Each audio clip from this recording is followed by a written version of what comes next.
Hi, my name's Andy Goulet, aka Boss Frog. I'm here to give you the inside story on how Red Frog started.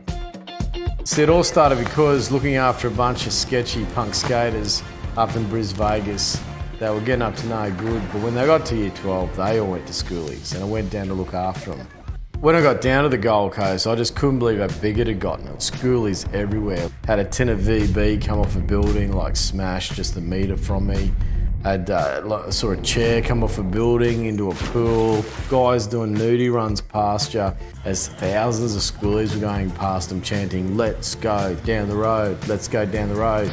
So I went to visit my boys in the hotel room, and I went to get in, but there was a massive security guard who wouldn't let me in. I was ticked, I was spewing at him. But I sort of went down the road and I thought, oh, no, I'm not letting this fella tell me I can't look after my skaters. So the next day, I went into the hotel manager and said, look, do you want a hand at Schoolies Week? And she goes, oh, that sounds fantastic. Takes me in her office and starts making me like cups of tea and scones. And then she goes like, how many friends can you bring down to Schoolies? Just to give you an idea, like her building was 400 17-year-olds. In every room there's more alcohol and grog stacked up than you could chuck your nana at. And then there's more other substance floating around that you care to mention. And like 2 security guards and 1 hotel manager trying to keep a lid on 400. So we just started crashing parties, just when it started going like floor to floor, finding kids passed down stairwells, and found this one kid passed out in the lift with a bucket on his head, so he took him out of the lift, dragging him back to the units. And so there's music belting through this door, and we knocked on this door. A little schoolie peers out and goes, "Who are you?" I said, "Oh, Hotel Chaplaincy." He goes, "Hotel what?" I said, "Yeah, Hotel Chaplaincy." He goes, "Hotel security?" It was a real hassle getting into the rooms, like really difficult getting in. And so we legged it down to the local convenience store, found this massive big box of Allen's Red Frogs. And we just grabbed this big box of frogs, went straight back up to this unit, knocked on this door, little schoolie peers out. He goes, "Who are you?" I said, "Oh, Hotel Chaplaincy." He goes, "Hotel what?" I said, "No, mate, no, do you want a red frog?" He goes, "Oh, red frogs, they're coming in, man." And he was yelling, "We got frogs!" And all his mates start coming off the veranda grabbing handfuls of these red frogs. And I'm standing here with this box of lollies going, these things are amazing.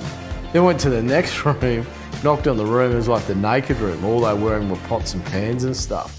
And some big unit had a saucepan full of alcohol. And he points it out, he goes, "Oh, drop a frog in the pond, mate, drop a frog in the pond." He had said, "Righto, mate, there you go."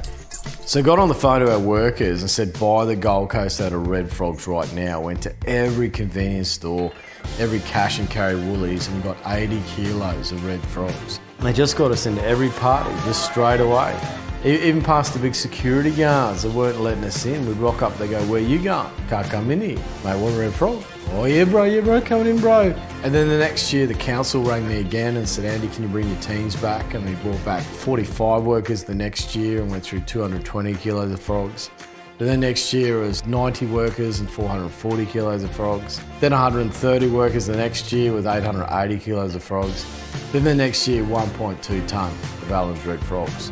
And then now we've gone to 24 tonne a year through all our programs, reaching 70,000 schoolies in over 17 locations. We talked to 52,000 year 12s in our high school education program. We're now one of the largest support networks for schoolies in Australia. It's also one of the largest support networks in universities in Australia, as well as now music festivals, sporting events, and over all our programs, it's around 1.2 million Aussies we deal with a year. Why? Because I ride a skateboard, and took some kids skateboarding 3 hours a week. And it's amazing, like the power of little things, Little things over a long period of time become big things if you're consistent. People think that they can't make a difference, that the issues are too big, and they don't realise that if everyone does just something, that all adds up to some big impact in life. And so it's just an amazing honour to now champion this amazing movement called Red Frog with thousands of volunteers that are involved every year. And it's just one of my greatest honours and greatest privilege to still be involved with all these young champions coming through, doing far bigger stuff than what I ever did at their age. And mate, it is an absolute privilege.